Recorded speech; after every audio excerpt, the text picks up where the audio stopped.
Gədəbəydə Xarxar kəndində arxeoloji qazıntılara başlanılıb. Məqsəd Qafqaz Albaniyasının antik və ilkin orta əsrlərə aid qəbir abidələri dərindən öyrənməkdir. Daha ətraflı Gədəbəydə olan əməkdaşımız Alməmməd Nəbiyev ətraflı məlumat verəcək, izləyək.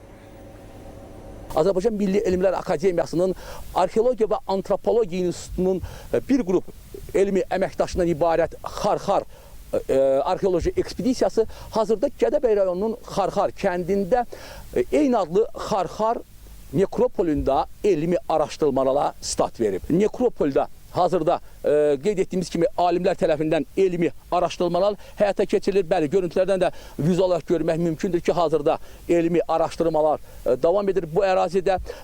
Vurğulamaq istəyirəm ki, nekropolda demək bu günə qədər 560-a qədər qəbir abidələrinin varlığı qeydə alınmışdır.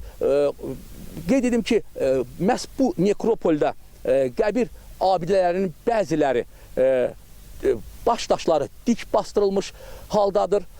Bəli, görüntülərdə də görürsünüz ki, məhz abidələr, qəbir abidələrinin baş daşları dik bastırılmış vəziyyətdədir. Bundan əlavə onu da xüsusi olaraq qeyd etmək istəyirəm ki, bu ərazidə, nekropolda